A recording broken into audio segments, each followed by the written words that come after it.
Ang susunod na programa ay rated PG. Ito ay nangangailangan ng patnubay at gabay ng magulang para sa mga batang manonood. Warning. The following content may contain elements that are not suitable for some audiences. Viewer discretion is advised. Quarantining with a ghost, it's scary. For those who believe their lockdown is so spectral roommates, the pandemic has been less isolating they bargained for. It started at the front door. Adrian Gomez lived with his partner in Los Angeles, where their first few days of sheltering in place for the coronavirus pandemic proved uneventfully. They work remotely baked to a 2-mile walk to each other morning and replenish their porcelain kitchen sink. But then one night, doorknob began to rattle vigorously so loud he could hear it from across the apartment, yet no one was there. In mid-April, Mr. Gomez was in a bed when a nearby window shade began shaking against the window frame so intensely. Despite the fact that the window was closed, an adjacent window shade remained perfectly still. The cats were all accounted for, and no bug nor bird nor any other small creature had gotten stuck there. That Mr. Gomez thought it was an earthquake. It's very seriously hid myself under the comforter like you see in horror movies, because it really did freak me out. Now, though neither he nor his partner noticed any unexplained activity at home before this, the couple can distinctly make out footsteps above their heads. No one lives above them. I'm fairly rational person, said Mr. Gomez, who is 26 and works in an IT support. I try to think what are the reasonable, tangible things that could be causing this. But when I don't have those answers, I start to think maybe something else is going on. They're not alone, possibly in more than ways than one. For those experience of self-isolation involves what they believe to be a ghost. Their days are punctuated not just by Zoom meetings or homeschooling, but by disembodied voices, shadowy figures, misbehaving electronics, invisible cats cozying up the couches, caresses from hands that aren't there, and even, in some cases, to borrow the technical parlance of Ghostbusters, free-floating full torso vampirous apparitions. Some of these people are frightened, of course. Others say they just appreciate the company. There's no scientific evidence for the existence of ghosts, a fact that has little bearing on our collective enthusiasm for them. According to the 2019 YouGov survey, 45% of US adults believe in ghosts. In 2009, the Pew Research Center found that 18% of Americans believe themselves to have seen or otherwise encountered one. Before stay-at-home restrictions in New York, Patrick Haynes, 42, left Manhattan with his husband and daughter to spend 6 weeks at an adorable cottage in western Massachusetts that they rented on Airbnb.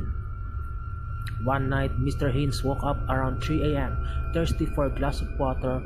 He saw a white man in his 50s wearing a well-worn World War II era military uniform and cap sitting at the table.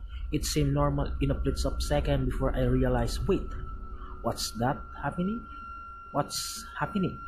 And as I turned to look, he was gone, said Mr. Haynes, who is the host for the podcast True Crime Obsessed. It didn't feel menacing at all. Almost didn't even occur to me to tell my husband the next morning. If you were accept the premise that ghosts are real, it stands to reason that some tension would naturally result when their flesh and blood roommates start spending much more time at home together. John E. L. Tinney, who describes himself as the paranormal research and is a former host of the TV show Ghost Stalkers, estimates that he received 2 to 5 reports of a haunted house each month in 2019. Lately, it's been more likely to 5 to 10 in a week. Mr. Tenney has seen something like this before.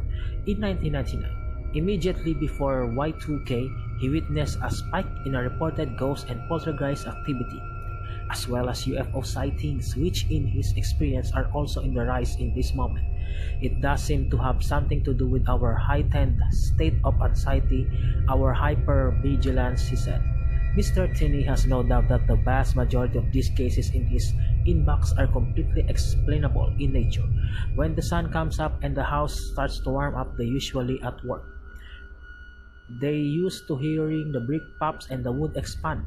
He said, it's not that the house wasn't making those sounds. They just never had time to notice it. Or did they? Johnny Cowan believes he's been hunted since college. The ghost she calls Matthew, a good biblical name, chose in the hopes it would keep him in the best behavior, explained Mrs. Cowan, who is 26, has historically made his presence known in her Nashville home through the sounds of someone running up and down staircase at night. The noises are not like house settling, like our cat walking around, he said her husband, Will Cowan, a 31-year-old accountant. It's very clearly out to get attention. Around the same time, the couple began to self-isolate in March. Mr. Cowan started to use their guest bathroom so that his wife, a home health nurse who has been picking up more night shifts during the pandemic, could slip in without the sounds of his morning routine disturbing her. He has found that Matthew, who both spouses agrees prefers Mrs. Cowan, doesn't seem to appreciate these changes. On 3 separate occasions, while showering in the guest bath, Mr. Cowan has been unexpectedly blasted with the cold water. But it wasn't just squirt of the plumbing. Every time, he said, he reached out to find that the hot water nozzle had been turned off. Madison Hill, 24, arriving out of the pandemic with her boyfriend in her apartment in Florence, Italy. Miss Hill, a writer and a teacher originally from Charlotte, NC, had always had her suspicion about her home, particularly the bathroom. There was the sense that someone was watching her, doors slamming, towels inexplicably on the floor. A few weeks into quarantine, she woke up to find something on her nightstand that did not belong there. It was a camera lens, one she'd brought from the United States but lost when she moved in. She had long given up of ever finding it, but here it was. Since then, other small objects, including a set of keys, have moved to strange new places inside her apartment. The reappearance of the camera lens in particular struck her as a mischievous, playful gesture, perhaps even a thoughtful suggestion that this could be the perfect time for Miss Hill, who majored in film in college, to pick her old hobby back up.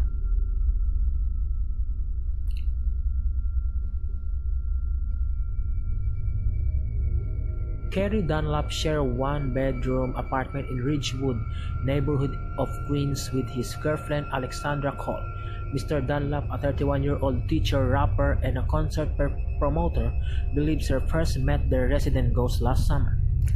He saw her in the bathroom in the middle of the night, wearing green scrubs, standing an arm's length away from him. She appeared to be glowing. The woman vanished when he turned on the light. Mr. Dunlap knew that one of the friends the couple is subleasing from had spotted a ghost in the apartment. Both agreed they seen an older Asian woman of a small stature.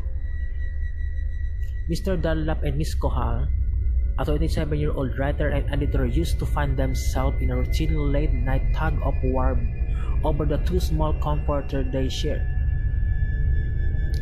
Several weeks ago, Mr. Dunlap woke late at night to a sensation what he assumed was Miss Cole adjusting the blanket at his feet to spread it evenly across the bed.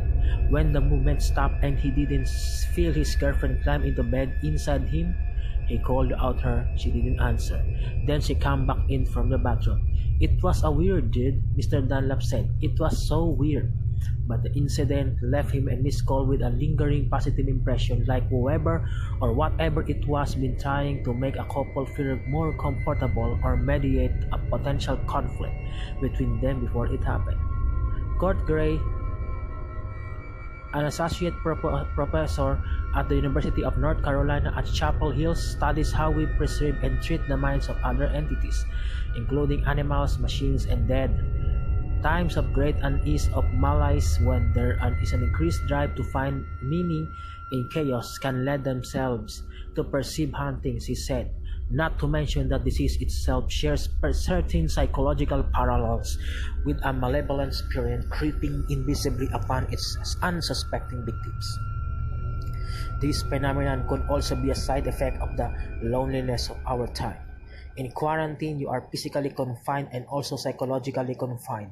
Your world narrows, Mr. Gray said. You're trapped at home, you're needing human contact. It's comforting to think that there's a supernatural agent here with you.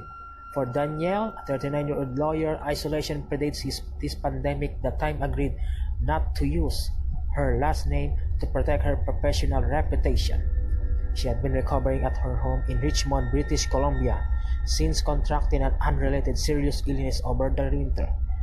She first experienced strange activity in February, she said, when she kept walking into her guest bedroom to find a particular lamp turned on. Although she had no memory of leaving it at that way, this happened again and again and again, until on a whim he said aloud, "Don't turn that back on." The next time she entered the room, she found the ceiling light, which she never switches on, blazing. On more than the occasion, she has heard the voices of a man and a woman having a conversation she couldn't quite make out. More recently, she's sewing a face mask in the same bedroom. She had exactly enough fabric left to make one more mask, but when she briefly turned away from the ironing board where she just pressed the double cotton gauze, the two remaining pieces disappeared. It was gone, Daniela said, like in a 20-second period, gone. I went and checked the garbage pail, nothing. Checked the recycling, nothing. My fabric stash, nothing. I tore the house apart looking for those two pieces of fabric and they had never come back. Daniela described herself as a highly socially person, someone whose friends and family had worried about how she fared cope all by herself. This kind of feels like someone's popping up to cheer me up, or keeping tabs, or make sure that I'm not feeling alone, she said. If the idea of paranormal identity can provide someone a little bit of social sustenance to help them endure their solitude, Mr. Gray said, then great. At least as long as the ghost isn't advising its hunters to go into emergency rooms without a mask and French kiss everybody, he said. Are you troubled by strange noises in the middle of the night? Do you experience feelings of dread in your basement or attic? Don't panic, said the Mr. Tenney, the ghost stalker's host. Take careful notes on what you observe. You may find soon a rational explanation on your fears. What if that strange noise at 2:50 p.m. every weekday is just a UPS truck clattering by? But Mr. Tenney also offers this. One could argue that the ghost pattering around your kitchen is not only there, but that she's always been there. Maybe you're what's changed, or maybe you're listening more closely in the greater quiet all around us. Perhaps we're just now starting to notice that the world is a little bit weirder than we gave it credit for, he said.